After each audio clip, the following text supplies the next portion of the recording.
Bismillahirrahmanirrahim. Innal hamdalillah nahmaduhu wa nasta'inuhu wa nastaghfiruhu wa na'udzu billahi min shururi anfusina wa min sayyiati a'malina may yahdihillahu fala mudilla lahu wa may yudlil fala hadiya lahu. Asyhadu an la ilaha illallah wahdahu la syarika lahu wa asyhadu anna Muhammadan abduhu wa rasuluh sallallahu alaihi wa ala alihi wa sahbihi wa sallama taslima mazida. Amma ba'd. Ikhwana fillah azakumullah.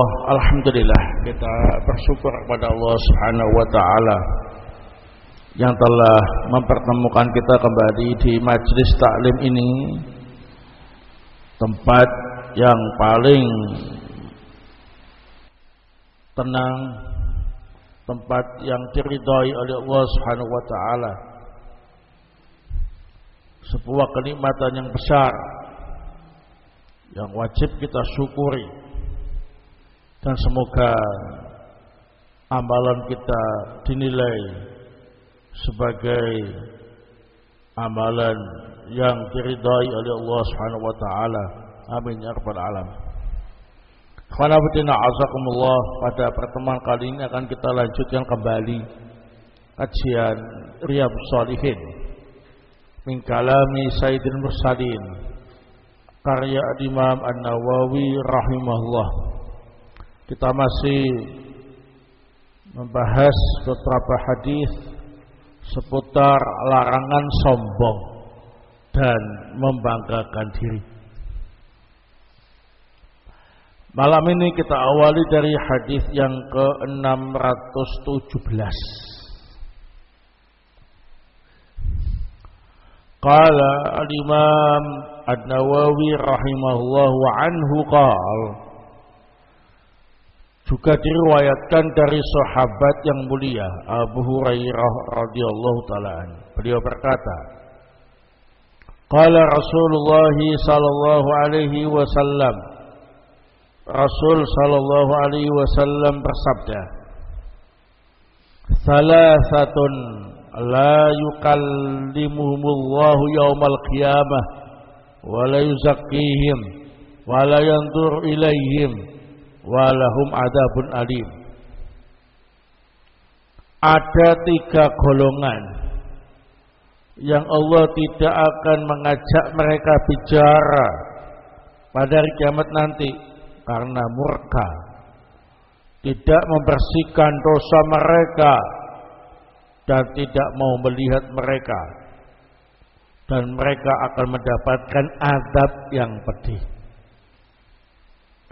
Syaikhun zanin wa malikun kadzab wa ailun mustakbir. Yang pertama adalah orang tua yang masih berzina. Yang kedua, raja atau pemimpin yang berdusta. Yang ketiga, orang miskin yang sombong. Rawahu Muslim. Hadis ini diriwayatkan oleh Imam Muslim. Al-ailu al-fakir. Makna ailun adalah fakir, orang miskin yang fakir. Dalam hadis ini, ikhwana fillah azakumullah, terdapat beberapa faidah. Yang pertama,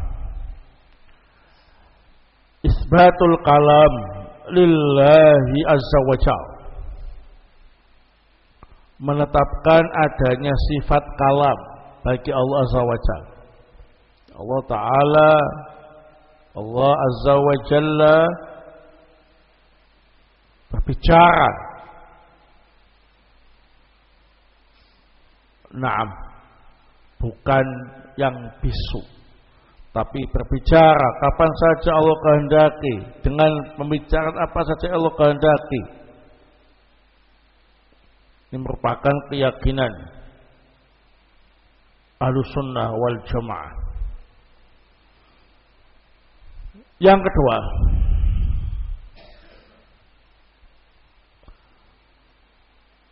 dalam hadis ini menunjukkan bahwa ada 3 golongan yang dianggap melakukan dosa besar dengan hukuman yang berat.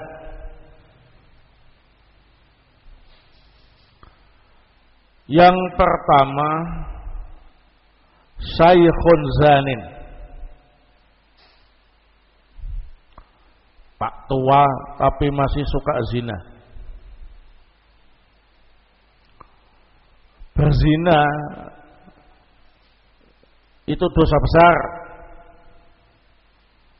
Tapi kalau yang melakukannya sudah tua, tambah besar lagi dosanya. Namanya tua-tua keladi. Makin tua semakin menjadi-jadi dan tidak tahu diri. Sudah mau mati tapi enggak nyadar, ya. Tambah tua, tambah jelek perbuatannya. Maka dosanya lebih besar daripada yang melakukannya masih muda. Walaupun juga dosa besar, cuma kalau yang melakukan zina itu sudah tua, maka dosanya lebih besar lagi di sisi Allah Subhanahu wa taala.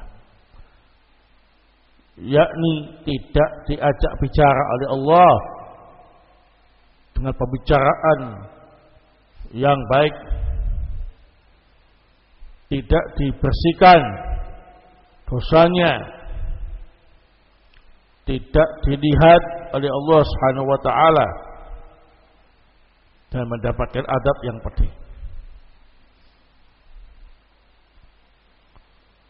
Nah, ini sebagai pengingat bagi kita semua bahwa semakin tua usia kita, harusnya semakin baik amal solihnya untuk bekal menghadapi kematian, menghadapi akhirat. Semakin tua semakin baik. Maka inilah manusia yang terbaik. Khairun nas man tala umruhu wa hasuna amaluhu. Sebaik-baik manusia yang panjang umurnya dan bagus amalnya. Berarti kalau tambah tua, tambah jelek amalnya, maka itu sejelek-jelek manusia. Wa syarrun nas man tala umruhu wa sa'a amaluh. Yang paling jelek adalah orang yang panjang umur tapi tambah jelek amalnya. Termasuk ini, tambah tua enggak bertobat tapi malah suka berzina. Yang kedua, malikun kadzab, raja atau pemimpin yang suka berdusta, suka membohongi rakyatnya. Nah, ini nasihat secara khusus untuk para penguasa, untuk pemerintah yang suka memberi janji-janji tapi kemudian tidak ditepati, ya. Memberi janji-janji tapi tidak ditepati, atau sengaja membohongi rakyatnya, maka dosanya besar. Bohong, berdusta itu dosa besar. Tapi kalau yang melakukannya itu pemerintah atau raja, maka mafsadahnya lebih besar, ya. Mafsadahnya lebih besar sehingga dosanya lebih besar. Malikun kadzab. Yang ketiga, airun mustakbir, orang miskin yang sombong. Sombong itu memang dosa, juga dosa besar. Tapi kalau yang melakukannya ialah orang miskin, dosanya lebih besar. Mengapa demikian? Karena orang miskin itu tidak ada yang bisa disombongkan, tapi malah sombong. Miskin tak bisa dibanggakan kemiskinannya, ya. Tapi kok sombong, menolak kebenaran, meremehkan orang lain, maka dosanya lebih besar. Barakallahu fikum. Nah, poin yang inilah yang dipakai dalil oleh Al-Imam An-Nawawi untuk menjelaskan haramnya sombong dan membanggakan diri, khususnya bagi mereka-mereka yang miskin, harta enggak punya, pangkat enggak punya, kedudukan enggak punya, ilmu juga enggak punya, yang harusnya enggak ada yang bisa dibanggakan, enggak ada yang bisa disombongkan, tapi kok malah sombong. Berarti ini keterlaluan. Barakallahu fikum. Sehingga dosanya lebih besar daripada sombong yang dilakukan oleh selain mereka. Nah, hadis berikutnya yang ke-618. Wa anhu qala, juga dari sahabat yang mulia Abu Hurairah radhiyallahu taala an, beliau berkata, qala Rasulullah sallallahu alaihi wasallam, Rasulullah sallallahu alaihi wasallam bersabda, qala Allah azza wa jalla, Allah azza wa jalla berfirman. Ini namanya hadis qudsi, ya. Al-izzu izari,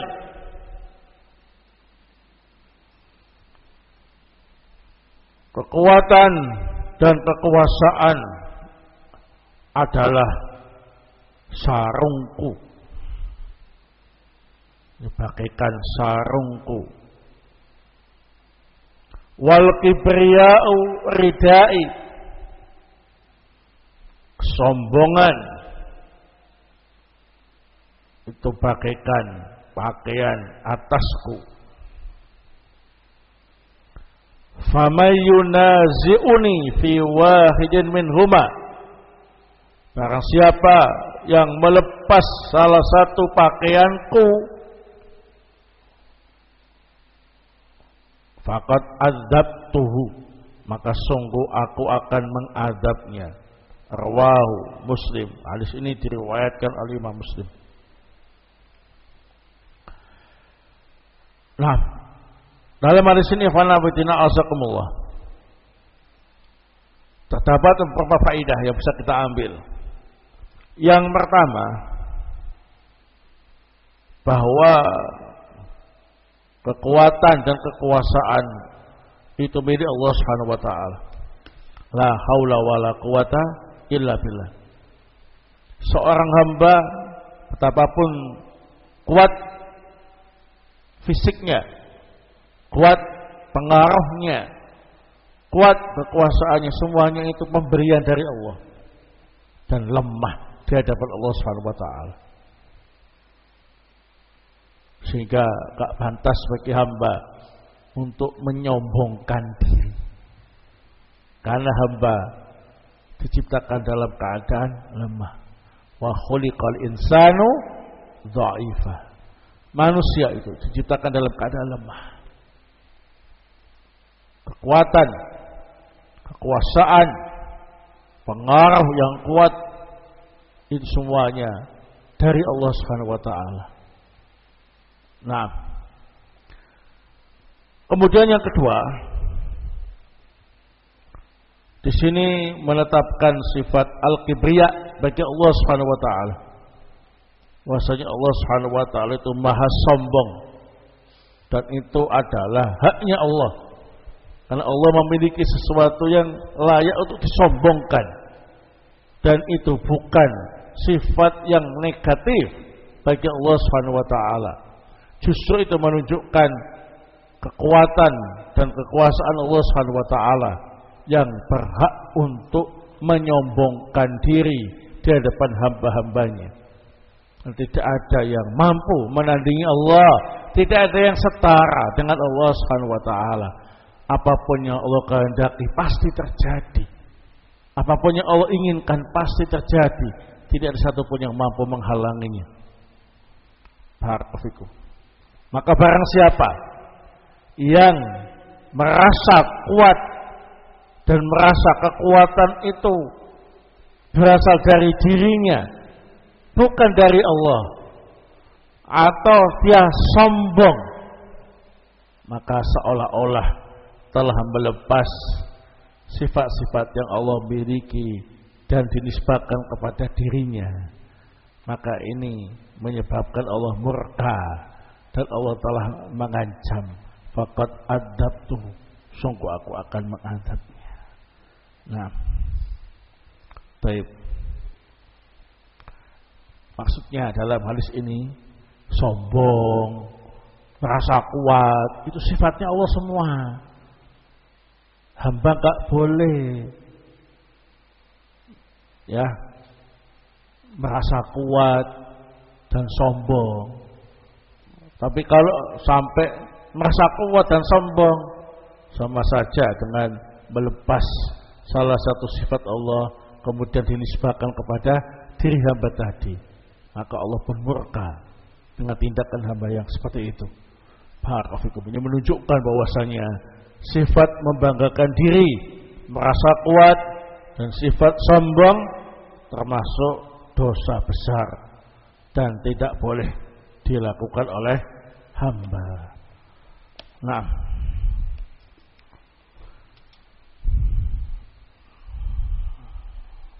hadis berikutnya yang ke-619.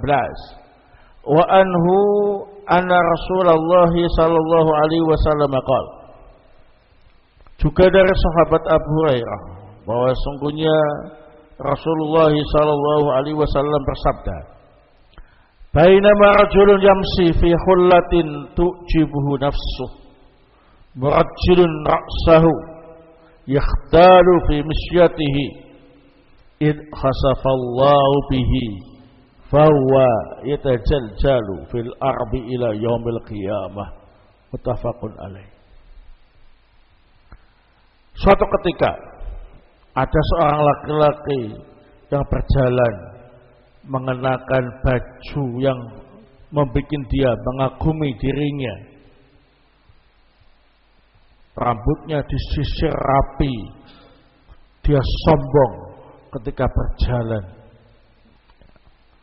Tiba-tiba Allah tenggelamkan orang itu ke dasar bumi. Dan orang itu terus tenggelam ke dasar bumi sampai hari kiamat nanti. Muttafaqun alaih. Hadis ini disepakati oleh Imam Bukhari wa Muslim. Murajjilun ra'sahu ay mumassituhu.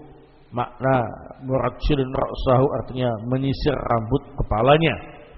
Yatajaljalu bil jimain ay yaghusu wa yanzilu. Makna yatajaljalu pakai dua jim tadi, artinya ialah terus turun dan tenggelam. Naam, barakallahu fikum. Dalam hadis ini khonabudina azakumullah terdapat faedah. Yang pertama, hukum asal pakai baju bagus itu mubah. Yang dilarang ialah sampai menimbulkan sikap ijab, membanggakan diri dan meremehkan orang lain. Penampilan bagus, bajunya bagus itu gak masalah. Tapi kalau sampai meremehkan orang lain, meremehkan bajunya orang lain, membanggakan bajunya, nah ini yang gak boleh, haram, ya. Kemudian yang kedua, menyisir rambut kepala. Hukum asalnya mubah. Tapi kalau sampai kemudian dia membanggakan rambutnya, meremehkan rambut orang lain, membanggakan gaya rambutnya, nah ini termasuk ada unsur ijab. Ijab atau membanggakan diri inilah yang tak boleh. Karena memang gaya rambut orang kan beda-beda. Ada yang biasa-biasa, ada yang bagus, ya kan? Nah, yang bagus-bagus itu biasanya suka meremehkan yang lain yang jelek-jelek, ya. Nah, tak boleh. Intinya ijab membanggakan diri itu mesti ujung-ujungnya meremehkan orang lain, ya. Nah, tapi kalau sekedar penampilan yang rapi, tak masalah. Innallaha jamil yuhibbul jamal. Sungguhnya Allah itu maha indah, suka keindahan. Yang ketiga, hukum asal berjalan itu mubah. Kita mau jalan boleh, mau duduk ya boleh, ya kan. Tapi kalau berjalan dengan penuh gaya sambil meremehkan orang lain, jalannya itu dengan penuh kebanggaan dan meremehkan orang lain. Jalan pakai digaya-gaya, ya. Nah, itu menyebabkan dosa.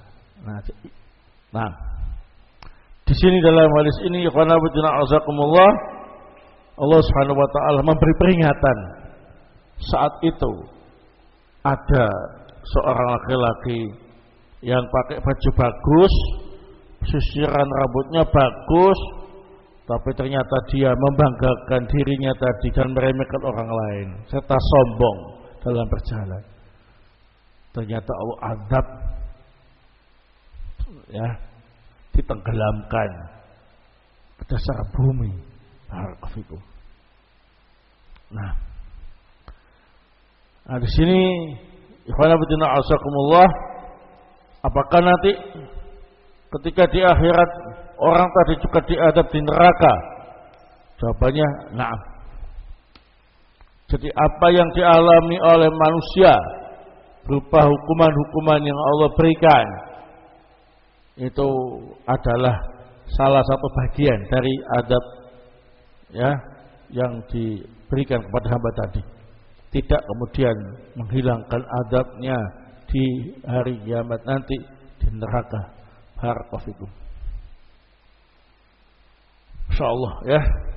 Hanya masalah baju, hanya masalah nyisir rambut, hanya masalah jalan, ya, masalah berjalan, gaya berjalan aja.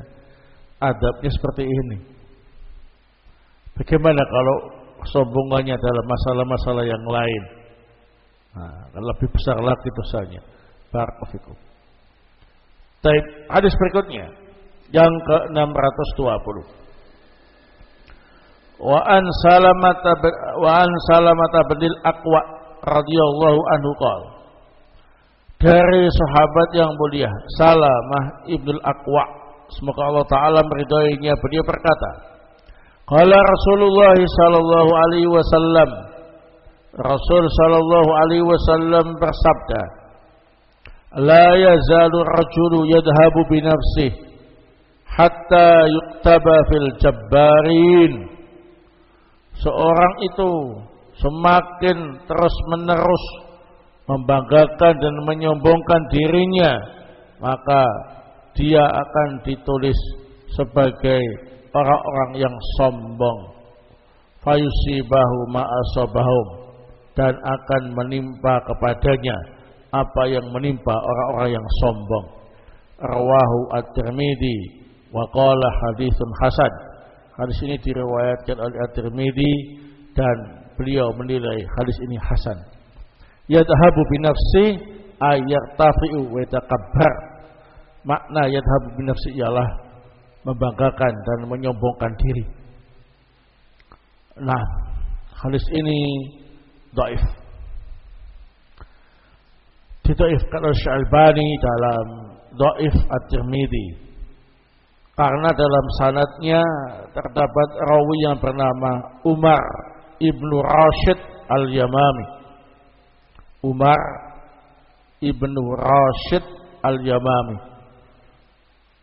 Al-Imam Adz-Dzahabi mengatakan dha'afuhu. Para ulama al-hadis mendhaifkan rawi yang bernama Umar tadi. Taib. Sehingga hadis ini tidak bisa kita pakai sebagai dalil. Sudah cukup hadis-hadis sebelumnya yang sahih tentang larangan membanggakan diri dan bersifat sombong. Nah, apalagi kalau sampai dilakukan secara terus-menerus, maka bisa menjadi jabarin. Jabarin itu orang yang angkuh, sombong, keras kepala, pokoknya sifat-sifat negatif ada padanya. Nah, karena kesombongan dan membanggakan diri yang dilakukan oleh seseorang secara terus-menerus akan menghancurkan kepribadian orang itu.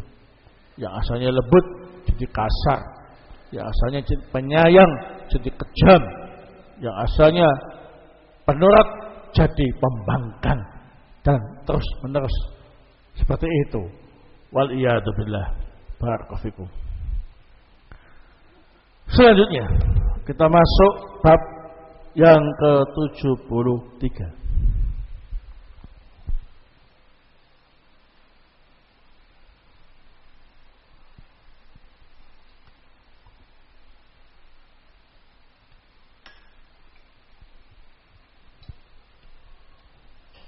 Qala al-Imam An-Nawawi rahimahullah, babu husnul khuluq. Bab akhlak yang baik. Jadi sudah dilarang akhlak-akhlak yang tercela. Sombong, membanggakan diri, ya, zalim dan lain-lain. Maka di sini bab berikutnya ialah anjuran untuk menghiasi diri dengan akhlak yang baik. Al-Imam An-Nawawi rahimahullah membawakan beberapa ayat tentang masalah akhlak yang baik. Yang pertama, surah Al-Qalam ayat yang keempat. Qala Allah Ta'ala, wa innaka la'ala khuluqin 'adzim. Sungguh engkau wahai Nabiku Muhammad sallallahu alaihi wasallam berada di atas akhlak yang agung. Ayat ini merupakan rekomendasi langsung dari Allah Subhanahu wa taala untuk Nabi kita Muhammad sallallahu alaihi wasallam. Nabi kita itu dinobatkan sebagai nabi yang paling bagus akhlaknya. Nabi-nabi yang lain sudah bagus akhlaknya. Nabi Muhammad terbaik di antara yang baik. Bahkan ajaran yang dibawa oleh Nabi Muhammad SAW masalah akhlak ini merupakan ajaran yang terbaik di antara ajaran-ajaran terkait dengan akhlak dari nabi-nabi sebelumnya. Nah, dalam hadis disebutkan innama buistu liutammima makarimal akhlak. Sesungguhnya aku ini diutus oleh Allah Subhanahu wa taala untuk menyempurnakan akhlak. Berarti ada akhlak-akhlak yang diajarkan oleh nabi-nabi sebelumnya yang bagus. Kemudian Nabi diutus oleh Allah Subhanahu wa taala untuk menyempurnakan akhlak tadi yang semakin bagus. Maka yang mengajarkannya, yang mendakwakannya, yakni Nabi Muhammad sallallahu alaihi wasallam harus memiliki akhlak yang terbagus. Nah, oleh sebab itulah kalau kita ingin memiliki akhlak yang bagus, ya harus meniru akhlaknya Rasul sallallahu alaihi wasallam. Enggak usah kemana-mana. Bagaimana Rasulullah begitu saja. Nah, ketika ada yang bertanya kepada Aisyah radhiyallahu taala anha tentang akhlaknya Rasul sallallahu alaihi wasallam, beliau menjawab, khuluqul Quran. Akhlak beliau itu Al-Quran. Berarti kalau kita mengamalkan Al-Quran dengan sebaik-baiknya, secara otomatis akhlak kita akan jadi baik. Nah, itu sebuah teori yang cukup sederhana.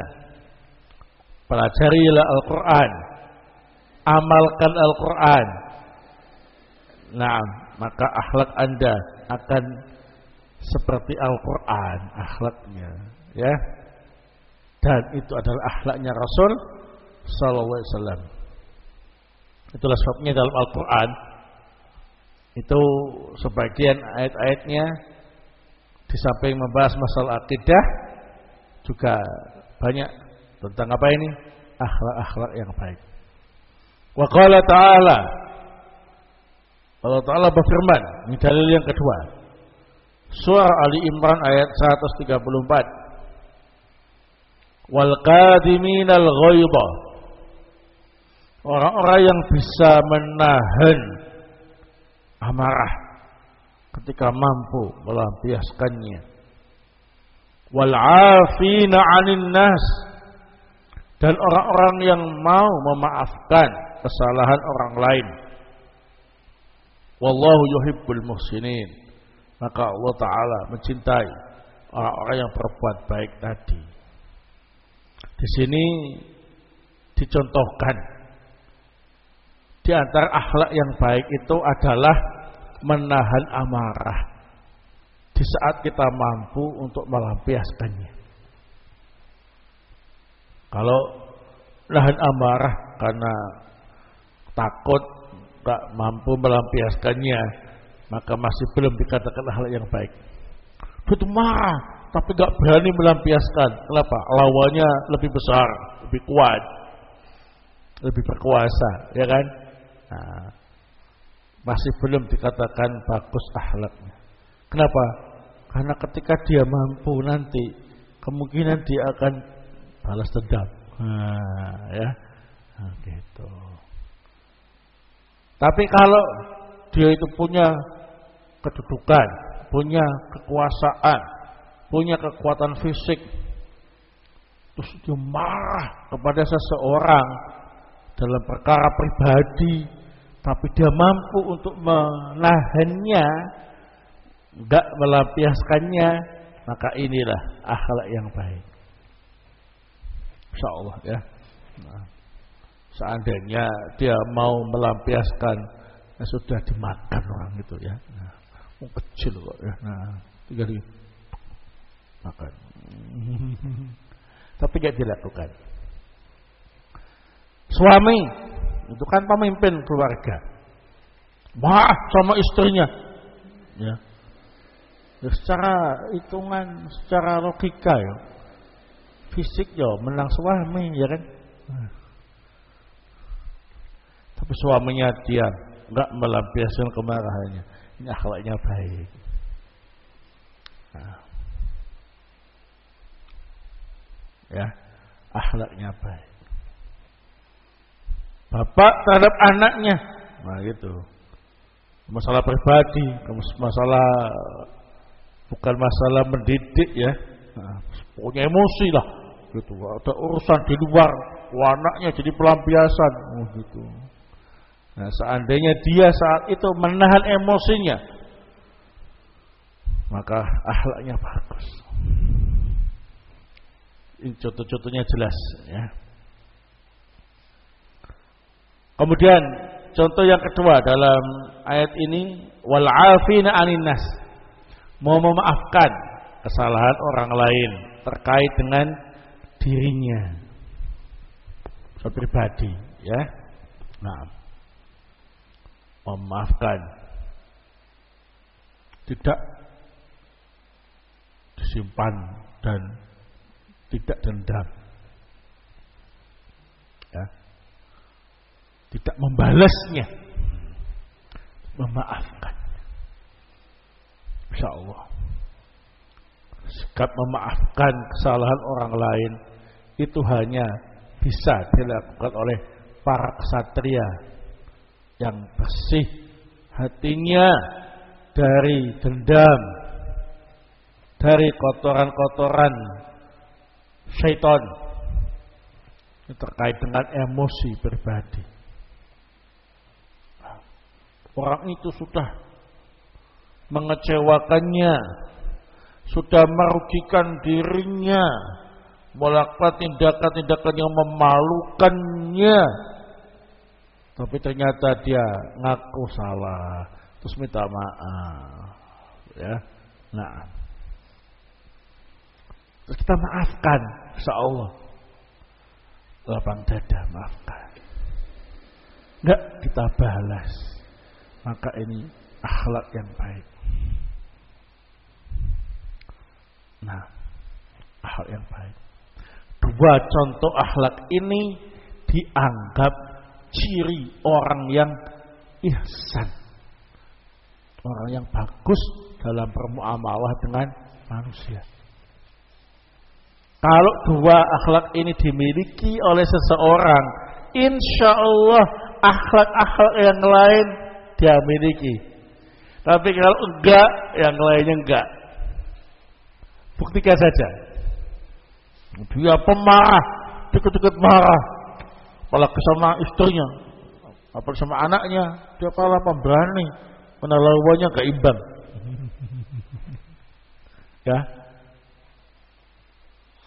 itu.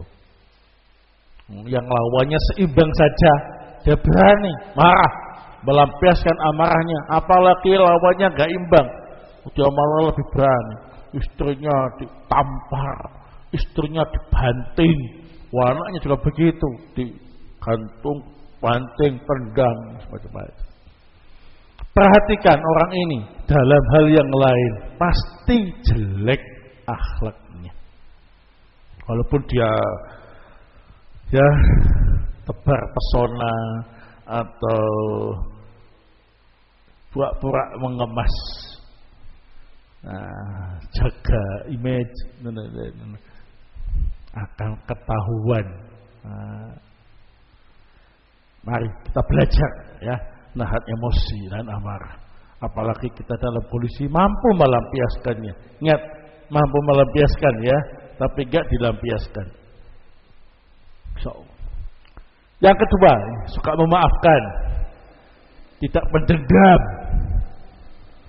Insyaallah dalam hal yang lain bagus. Tapi kalau dia suka balas, suka dendam, wah ini.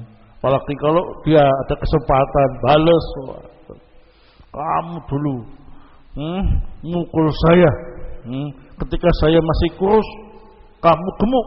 Nah, sekarang kamu kurus, aku gemuk. Sini, bokem. Nah, insya Allah kita lihat yang lainnya, orang ini mesti jelek akhlaknya. Ya, nahan emosi, mudah memaafkan, ini dua pilar akhlak yang mulia. Insyaallah selanjutnya akhlak yang lain akan bagus. Dalam ayat ini disebutkan wallahu yuhibbul muhsinin. Muhsinin itu orang yang baik dalam bermuamalah dengan manusia.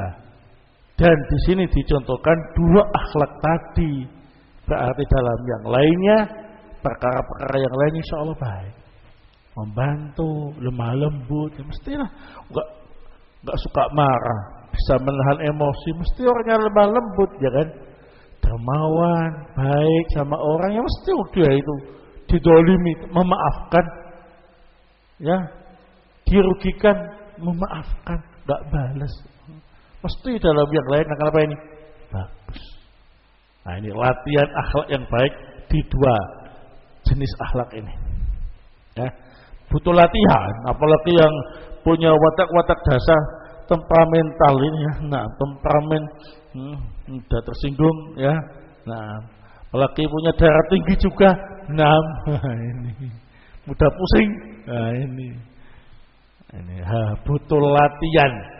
Latihan. Nah, bukan teori. Latihan. Benar. Latihan ya. Nah, barakallahu fikum. Termasuk yang bicara juga tetap berlatih. Ya, nah, udah gede, darah tinggi, wah, kalau nggak dilatih bahaya. Penting itu. Kemudian Al-Imam An-Nawawi rahimahullah membawakan beberapa hadis tentang masalah ini. Yang pertama hadis yang ke-621. Wa an Anasin radhiyallahu anhu qala, dari sahabat yang mulia Anas ibnu Malik radhiyallahu taala an, beliau berkata, kana Rasulullah sallallahu alaihi wasallam ahsanan nasi khuluqan.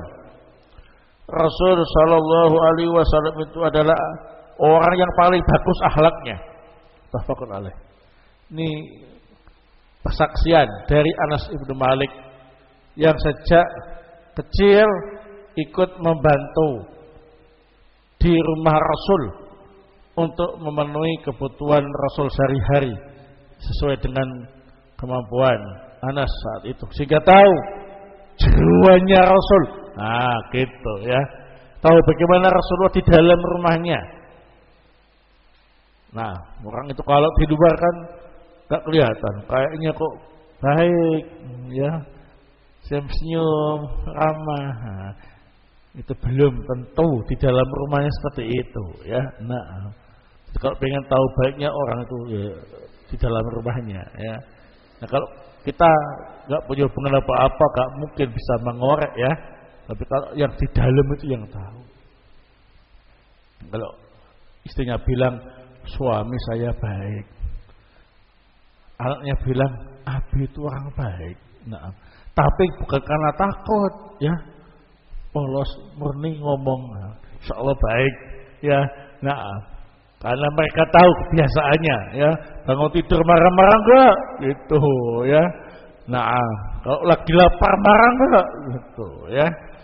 Pulang kerja marah enggak gitu ya. Enggak punya duit marah enggak gitu. Nah, ini istrinya tahu, anaknya tahu ya.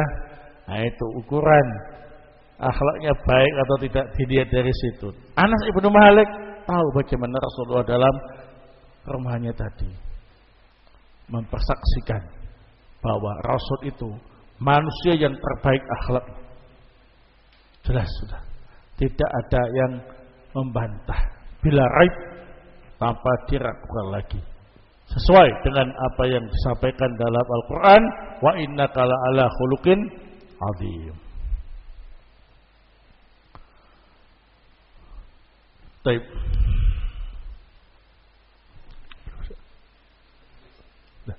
Berapa menit? 1 menit. Baik, barakallahu fikum. Insyaallah kita lanjutkan pada pertemuannya akan datang. Semoga Allah Subhanahu wa taala memberi kita karunia akhlak yang baik dan bisa mengamalkan apa yang dicontohkan oleh Rasul sallallahu alaihi wasallam. Amin ya rabbal alamin. Subhanakallahumma bihamdik asyhadu an la ilaha illa anta astaghfiruka wa atubu ilaik.